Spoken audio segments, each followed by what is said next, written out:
একটা জীববিজ্ঞানে তুমি বলো, যত ভালো শিক্ষার্থী হোক, ওর নয় একরোল হোক, ওর বৈশিষ্ট্য অল টাইম মুখস্থ থাকে না। ডাক্তার হব লয়, এর বুয়েটও হচ্ছে জীববিজ্ঞানের এ গ্রেড থাকা লাগবে, না হলে নাই, তার আবেদন ওটাও করে পাবে না। 6টা থেকে 7টা হওয়া, 5টা দিলে এক পাবা করা সার কাটলে তাই দিবি।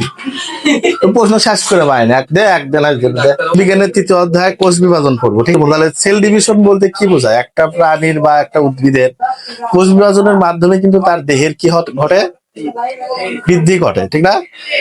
এই অধ্যায়ের আমাদের পুরো রোড ম্যাপটা তুমি লক্ষ্য রাখো। প্রথমে আমাদের কিন্তু আছে মাইটোসিস, কোষ বিভাজনের ধাপগুলো, ঠিক না? এই পাশে আমি একটা কোশ্চেন তুলছি, আমি কিন্তু এই অধ্যায়ের রোড ম্যাপ এটা পুরোটা লিখে দিছি। এর বাইরে অধ্যায় আর কিছু আছে লেখা না। কোষ বিভাজন কোথায় ঘটে? তাহলে মাইটোসিস কোষ বিভাজন, মাইটোসিস কোষ বিভাজন দেহকোষে ঘটে, কোষে ঘটে। আচ্ছা, হচ্ছে যে মিওসিস কোষ বিভাজনে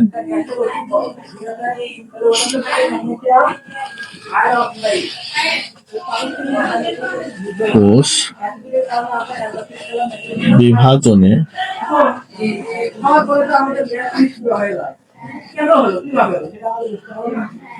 সাধারণত একটি মাতৃ কোষ থেকে 4টি অপত্য কোষের সৃষ্টি হয়। প্রতিটি কোষে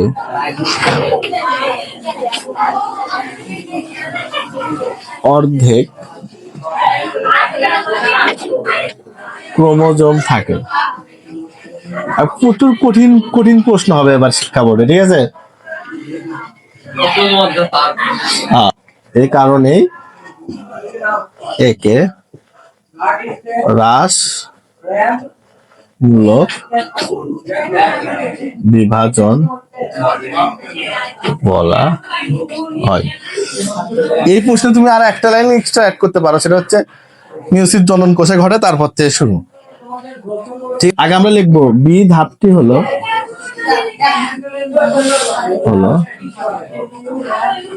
মাইটোসিস কোষ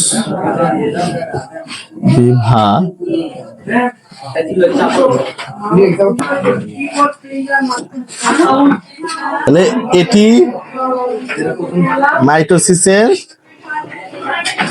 মাইটোসিসের সর্বশেষ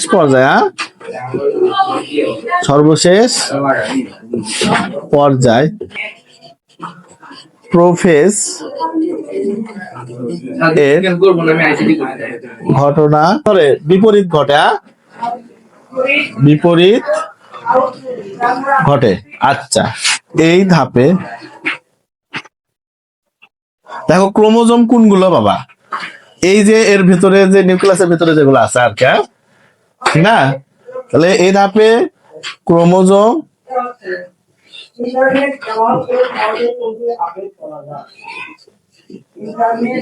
লম্বা ও সরু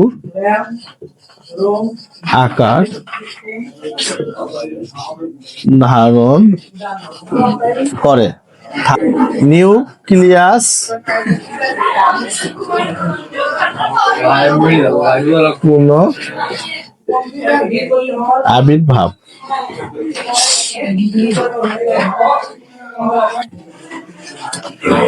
নিউক্লিয়ার রেটিকুলাম কে ঘিরে পুনরায় নিউক্লিয়ার